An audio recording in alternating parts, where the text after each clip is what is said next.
Halo semuanya, berjumpa lagi dengan gua ya. Gua terakhir upload 3 hari yang lalu. Ya kenapa gak upload lagi? Padahal ada update apa ya kasarnya, FIBA World Cup masih ada. Sama tadi malam barusan ada update UCL. Karena gua ini sih kemarin mata gua itu bengkak habis latihan tinju sama Mike Tyson ya. Ya itu juga kalau kalian percaya itu aja. Oke langsung aja gua akan bahas. Sekarang ada teman gua Gipari. Ya, say hi dulu. Oke. Udah. Jadi kita akan bahas ke apa ya? Lebih ke bisa disebut podcast gitu. Karena bahasa kita mungkin agak lama karena mengingat grup Piala Dunia itu ada 8 dari A sampai H. Tapi kita ambil aja yang mungkin yang bisa kita bahas lebih apa ya? Lebih banyak informasinya dan mungkin bagi penonton juga ingin membahas. Oke, langsung aja. So, mulai dari grup A, ada apa aja? Pak, kita urutannya dari Instagram aja ya, postingan aja. Oke. Dari grup A nih ada Serbia tentunya dengan puncak atas grup B ini. Grup B. Terus Puerto Rico yang kedua, Sudan Selatan keempat, dan Cina nih. Cina ternyata paling bawah, gimana nih? Cina, Sudan Selatan, Puerto Rico, dan Serbia. Serbia satu ya? Satu, Serbia diperkuat Nikola Jovic sama Bogdan Bogdanovic, pemain Sacramento Kings.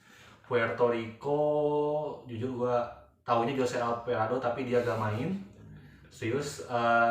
Sudan Selatan, debutan dari Afrika. Bahkan negaranya itu baru merdeka 2011. Terkenal dengan pemain kayak si Wayne Gabriel dari Lakers, itu juga cadangan. Cina ya, Cina is Cina. Gak tahu tuan rumah kemarin juga waktu 2019 mereka ya gitu sih. Tapi kalau gua lihat hasil dari grup B ini gak terlalu mengejutkan. Mungkin yang bisa disebut mengejutkan itu South Sudan atau Sudan Selatan, yang mengingat Sudan Selatan itu baru debut ya. Bisa ngalahin Cina ya? Ya Cina itu sering gitu. Cina itu sering berpartisipasi di World Cup tapi sangat disayangkan bisa dihajar oleh Sudan Selatan. Dan Sudan Selatan menang gitu di pertandingannya. Puerto Rico ya, Puerto Rico. Di Sudan Selatan ada siapa yang? Wayne Gabriel sih. Gua taunya Wayne Gabriel karena mengingat ya dia pemain Lakers. Walaupun sebenarnya Sudan tuh dari dulu juga sudah bagus basketnya. Waktu masih ada zaman bol-bol gitu. Cuman ya emang Sudan Selatan debutan kasarnya di negara debutan, oke. Jadi gua kaget aja. Ya ditambah ya Cina seharusnya bisa lah gitu, tapi ya gitulah sih hasil. Dan berarti yang lolos Serbia dan Puerto Rico karena 2 teratas. Oke, udah itu aja. Oke, di grup C sekarang. Di grup C ada USA tentunya sang raja, lalu Greece atau Yunani, New Zealand, lalu Jordania yang ada Kobe-nya gitu. Oh, benar ya. Hollis Jefferson ya. Hollis Jefferson. Jordan terakhir ya? Jordan terakhir. Jordan tapi bukan Michael ya. Gak ada Michael. Gak ada Michael ya. Jordania, setahu gue waktu FIBA Asia Cup kemarin Jordania itu diperkuat sama pemain asingnya itu Gardner, tapi gak tahu sekarang menjelang FIBA World Cup Jordania ngedadak naturalisasi Ronda Ellis Jefferson. Asalnya dari mana itu? Dari Amerika. Oh, Amerika juga asli Amerika, cuman ya pernah dia NBA berarti? pernah. Terakhir NBA tahun 2017 ya, dia pernah main di Brooklyn Nets, cuman ya dari apa ya, terakhir dia main di ini apa tuh, PBA, Philippine Basketball gitu. Cuman sekarang dia main di Puerto Rico, di Liga Puerto Rico. Tapi yang menjadi sorotan di Yordania itu bukan permainannya tapi lebih ke dia. Karena dia tuh mirip Kobe Bryant. Benar sih. Tapi bedanya dia kidal serius. Kidal dan nomor 24 ya, dan permainan ya, dan postur juga mirip dengan mendiang Kobe Bryant. Ya, tapi emang sih dia paling menggendong Yordania gitu. Ya, berarti seharusnya padahal ada Arab sih. Tapi ya gitu kan, ini level dunia gitu, beda level dunia. Kemarin Asia beda lagi. Beda. Ya. Berarti gak ada yang spesial lagi. USA tertebak, Greece tertebak, New Zealand. Apakah ada ekspektasi melawan Greece? Harusnya bisa sih. Tapi mengingat ya sebenarnya New Zealand itu ada sih pemain di NBA kayak Stephen Adams. Gue gak tahu kenapa dia gak pernah dipanggil gitu aja Sama-sama bingung sih dengan New Zealand. Tapi ya Yunani tanpa Giannis Antetokounmpo walaupun ada kakaknya Thanasis ya runner up udah bagus, udah bagus. Kalau Yunani ya runner up udah bagus. Amerika ya kita juga udah bahas lah. Amerika gak perlu dibahas, udah emang jago sih. Udah aja sih. Langsung aja next ke grup selanjutnya tuh. Grup F sekarang ada Slovenia, Geo, GPV, dan Venezuela. Oh, Georgia CPB itu Capo Verde. Capo Verde. Slovenia sangat mengandalkan Luka Doncic. Tentunya. Tentu 37 menit per game, bayangin itu. Tapi ya emang sekarang juga dia apa ya, memimpin MVP leader ya di atas SGA Kanada kedua, ketiga tuh kalau nggak salah Josh Giddey. Tapi ya Slovenia yang pasti lolos sih, mengingat ya Georgia tuh ada pemain bukan mantan pemain Spurs masih sekarang. Gue lupa lagi namanya, tapi ya Georgia layak kedua. Ini juga Capo Verde sama Georgia itu dua negara debutan, yang satu dari Eropa, yang satu dari Afrika. Capo Verde, bagi yang teman-teman nggak tahu, Capo Verde itu kalau di peta ya itu tuh deket Portugal, tapi emang negara kecil gitu pokoknya. Apa ya, kalau bisa digambarkan dekat pantai Nigeria ke kiri pokoknya. Intinya lebih kecil dari Indonesia, tapi Indonesia agak lolos gitu aja. Kayak gitu sih. Lebih gampang itu memanage-nya kan, soalnya sedikit betul. bisa dikembangkan. Bisa. Tidak ada bolak belok. Oh ya, itu tolong nanti Grup saya di grup G ada Spanyol tentunya, Brazil, lalu ada Pantai Gading dan Iran. Oke. Iran jadi juru kunci ya. Iya. Juru kunci yang gua gak habis pikir ya jujur Iran. Mereka terlalu ngandelin Abah Hamid Haddadi. Itu serius udah berapa tahun itu usia. Dari edisi Olimpiade Piala Dunia selalu dipakai, kayak gak ada pemain lagi gitu yang ada big man lagi kan. Betul, cuman kayak gimana ya, kayak ketergantungan gitu. Dia usia udah berapa, udah 40 plus sepertinya. Ya dalam arti harusnya sih istirahat. Iya sih.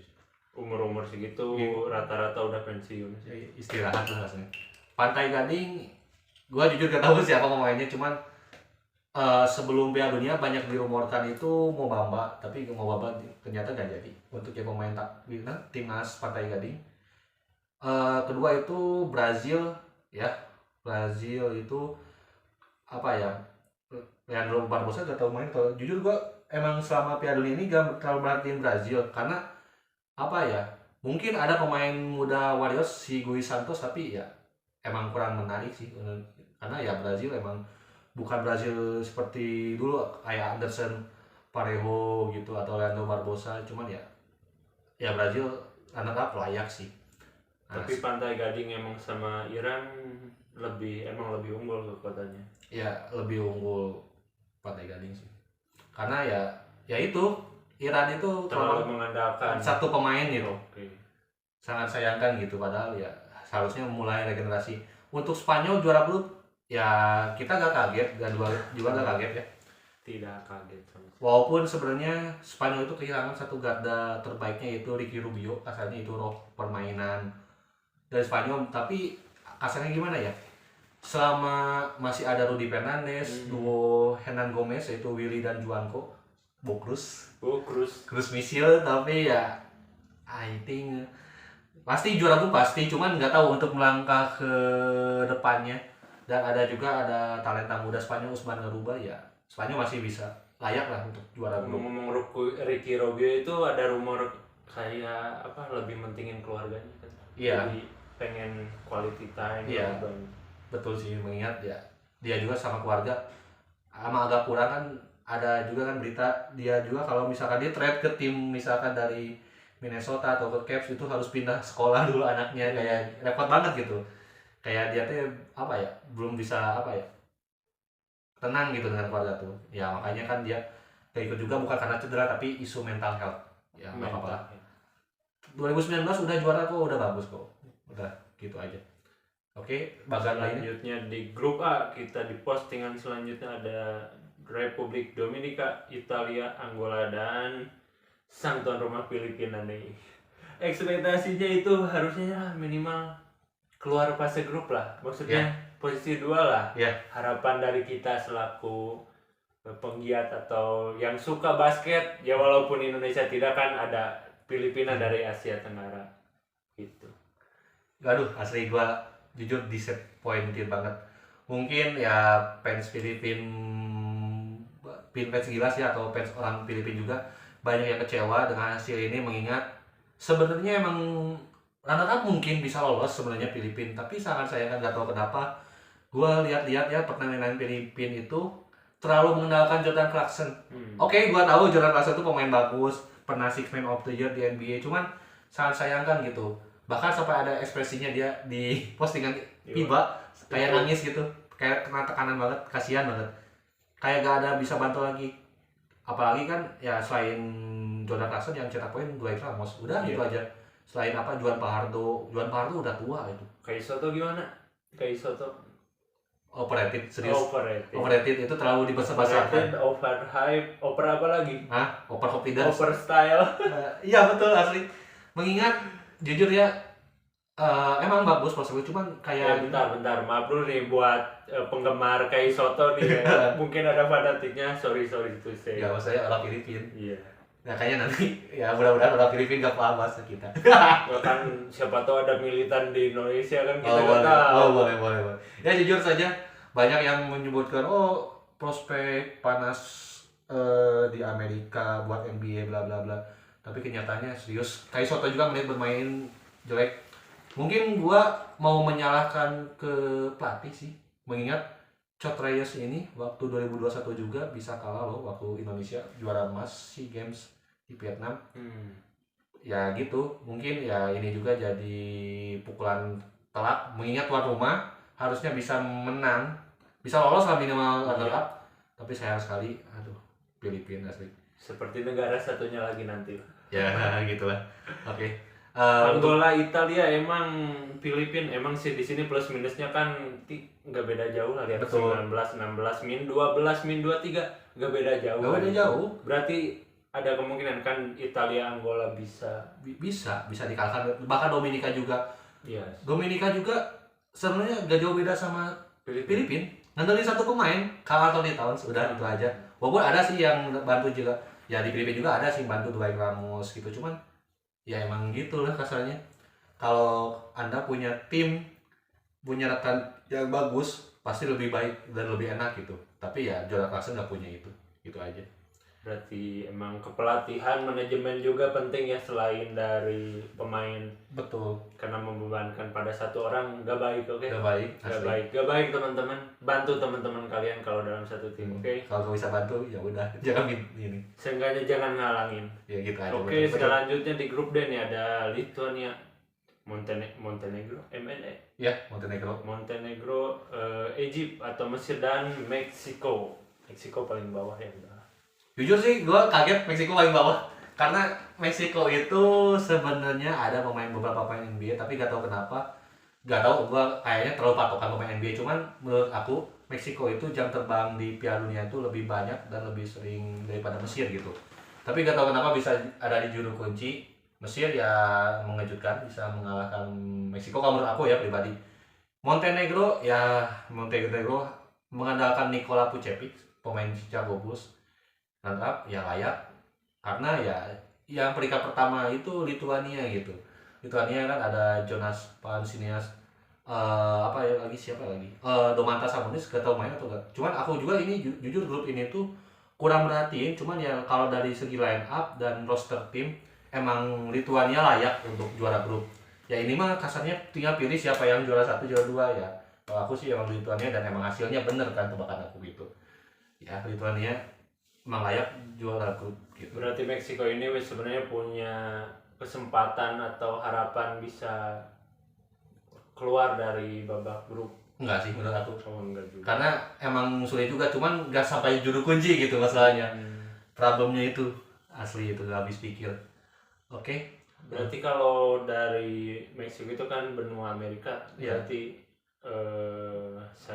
bukan seleksi apa, qualifiernya berarti kan harusnya emang sudah lebih unggul. Harusnya, mengingat di NBA Jiri juga ada tim Meksiko. Betul. Tapi gak tahu kenapa ya, aku juga tahu mungkin ada something wrong di federasinya atau apa. Gua nggak bisa nyalain pelatih, nggak bisa, pemain juga nggak bisa, karena emang jelek banget permainan Meksiko ya. Walaupun gue cuma nonton dikit-dikit lah, karena emang apa ya, ngantuk permainannya, emang gak layak ditonton gitu. Ya emang pertandingan Piala Dunia pasti semua layak, cuman ya ada pertandingan yang lebih menarik, kenapa Ya. agak tonton yang lebih menarik gitu. Tuh. Di grup E sekarang ada Jerman, Australia, Jepang, dan Finlandia di bawah. Jepang ngeri sih jujur. Finlandia oke. Finlandia tuh debutan atau nggak salah ya, tolong ya koreksi ya di kolom komentar. Tapi kalau melihat dari line up, Jepang tanpa Rui Hachimura itu sangat ngaruh. Oke, karena kasarnya itu apa ya, mungkin salah satu roh Jepang itu selain Yuta Watanabe, atau ada kan yang guardnya itu Yuki apa ya, yang nomor pendek, 5. yang pendek gitu lah rasanya. Emang sih, cuman ya sebenarnya ini Finlandia, bayangin Finlandia ada Lauri Markkanen, itu salah satu prospek terbaik NBA, pemain Utah Jazz, tapi gak tahu kenapa bisa kalah. Tapi ya emang salut sih untuk Jepang. Kasarnya ya mungkin ini tuan rumah yang paling tidak malu-maluin dari 3 tuan rumah. Yang satu tuan rumah tak ikutan main. Siapa yang ikutan? Ya negara tercinta kita. Ya tapi apa-apa sih, kalau main juga di babak berapa gitu. Tapi yang paling ngecewakan Filipina sih jujur kalau aku. Karena mengingat Filipina tuh punya kualitas untuk bisa melangkah lebih jauh, tapi sayangkan. Oke, ada tukang sate nggak apa-apa nanti ini gitu kasarnya. Udah gitu kasarnya ya gitulah. Untuk Jepang ya, kayaknya bakal jadi apa ya, pemuncak atau apa ya, tim Asia pertama kayaknya lolos Olimpiade, mengingat nanti akan dilihat dari berdua siapa yang terbaik nanti juga buat Olimpiade lolos di Paris. Ada Asia cuy, nanti ada Asia. Pasti Asia ada satu pasti. Selanjutnya Jerman ya, Jerman sang pemuncak. Ini agak jujur agak mengejutkan, mengingat Australia itu rank 3 di FIBA World Cup, di bawah Amerika. Sudah update. Itu mah power ranking mah bukan ini. Power ranking mah juga hanya di edisi kompetisi gitu. Kalau di FIBA ranking itu ketiga Australia, kedua Amerika, satu Spanyol karena juga bertahan gitu. Tapi nggak tahu kenapa, mungkin emang saatnya Australia harus ada regenerasi, menggantikan Patty Mills, karena kelihatan banget Patty Mills kemarin juga waktu Jerman banyak blunder krusial yang seharusnya nggak perlu dilakukan. Dan emang Josh Giddey bagus untuk pemain muda, tapi ya intinya Australia harus segera mencari generasi baru, mengingat Australia kalau nggak melakukan hal tersebut bakal turun terus performanya. Untuk Jerman ya kita tahu sendiri, Dennis Schroeder 30 poin melawan Australia, dan emang dia tuh pemain bagus gitu waktu di Lakers. Dan ini ya ditambah ada Daniel Theis, itu big man serius, walaupun emang dia gak jago amat 3 poin. Solid tapi permainannya. Solid, sangat menjaga ring. Emang apa ya, kelihatan kemarin juga Australia juga kesulitan menembus pertahanan di under ring, itu sulit. Ditambah di Jerman tuh ada compatriot, ada duo Wagner bersaudara, yaitu Franz dan Moritz. Ya gua jujur gak kaget kalau sampai Jerman bisa final atau semifinal mungkin, karena emang kedua tim ini tuh lagi jaya-jayanya gitu untuk Jerman. Mengingat gua pernah nonton basket itu, Jerman itu zaman Dirk Nowitzki, itu aja Dirk Nowitzki menggendong kayak gimana gitu ada. Tapi emang bagus Dirk Nowitzki juga, dia juga pernah menggendong Dallas sampai juara gitu, Dallas Mavericks. Cuman ya gitu. Tapi sekarang harusnya berterima kasih untuk generasi Jerman sekarang. Oke, untuk grup terakhir nih, yang di Indonesia ada Kanada, Latvia, Prancis, dan Lebanon. Jujur sih, kalau gua pribadi gak prediksi Prancis gak lolos grup, karena mengingat tahun depan mereka mau jadi tuan rumah Olimpiade Paris. Oke? Ketiga kalah sama Latvia itu negara Eropa Timur. Emang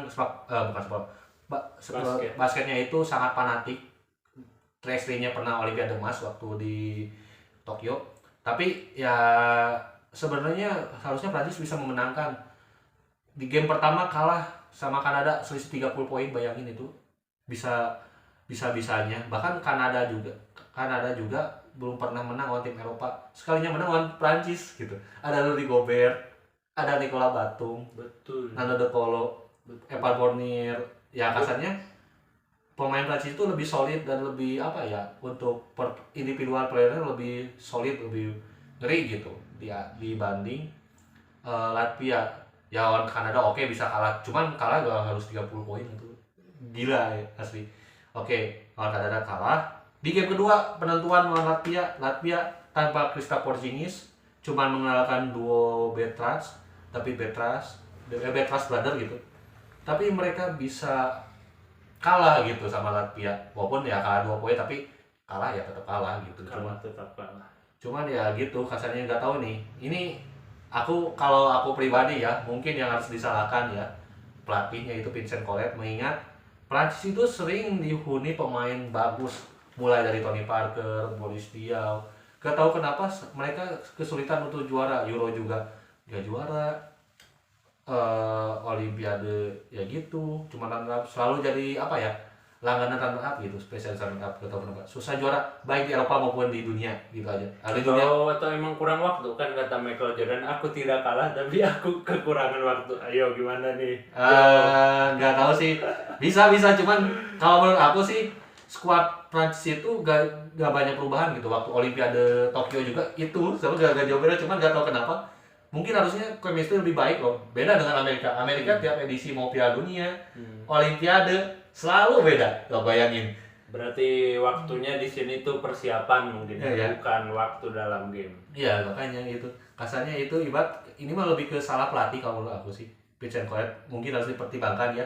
Bahkan ini juga bisa mempengaruhi apa ya, keputusan dari Joel Embiid, karena dia juga udah megang paspor Perancis dan Amerika. Amerika. Nah, ini kita lihat, kalau misalkan lihat ini hasil kan Prancis oke, gak lolos tapi masih memperebutkan classification game untuk perebutan ranking. Cuman sangat sayangkan itu aja. Kayaknya Embiid juga bakal berpikir 2 kali untuk ke Prancis.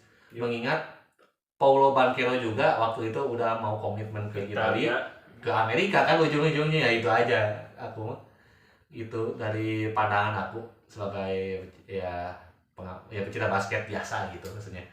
Gitu sih. Tapi Italia kalau ditambah ini tanpa Paulo Banchero, Filipina masih kalah. Berarti kalau ditambah udah dibabat sih. Udah dibabat. Ya gitulah. Akhir Kanada, apakah ada komentar atau sudah sudah. Kanada bagus dari skuadnya yang tanpa Jamal Murray juga sudah bagus.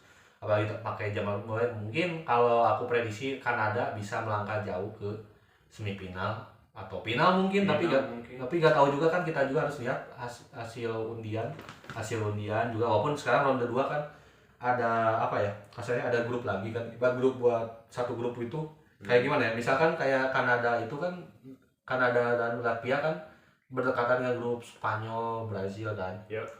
Kanada itu bakal ketemunya melawan Brazil dan Spanyol, tapi gak ketemu dengan Latvia karena segrup kan sebelumnya. Nah, Latvia juga bakal ketemu dengan Brazil, Spanyol. Nah, gitu nanti dua tim terbaik nanti akan lolos ke 8 besar dan akan bermain di Filipina itu. Ya jadi kasarnya nanti juga lihat dulu di 8 besar siapa dulu undiannya kasarnya. Hasil grup gitu. Mungkin penutup nih, ada dari standing scoring leader ada Luka 30. Berapa Luka? Hollis Jefferson 27,7, Jordan Clarkson 24, Joshua Hawkinson 23,3 dan Shai Alexander 22. SGA. Aduh, itu Jordan Clarkson, tolong ya pemerintah Filipina buat jalan nama Jordan Clarkson. Itu gendong selalu dia, kasihan asli.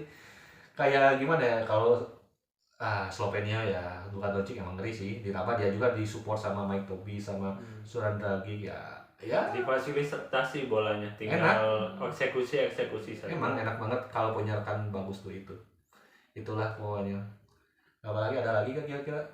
Rasanya cukup untuk pembahasan kali ini karena yang lain juga tidak ada. Mungkin tadi Amerika sama apa sedang di halftime. Oh iya, tadi gua baru baca ada Amerika ngelawan Montenegro halftime 38-37, unggul Montenegro.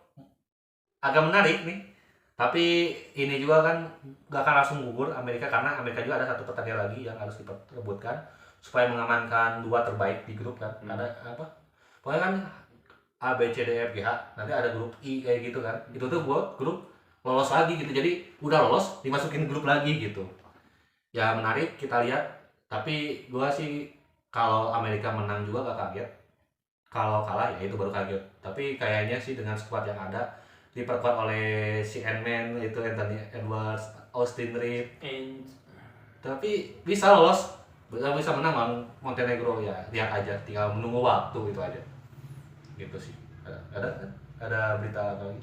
cukup untuk FIBA World Cup update kali ini. Semoga kalian dapat insight-insight atau rangkumannya. Dan kalau kalian menemukan ada informasi yang salah atau yang lainnya, boleh di komentar. Dan terima kasih. Ya, jangan lupa subscribe, like, dan share video ini, oke? Sekian dan terima gaji.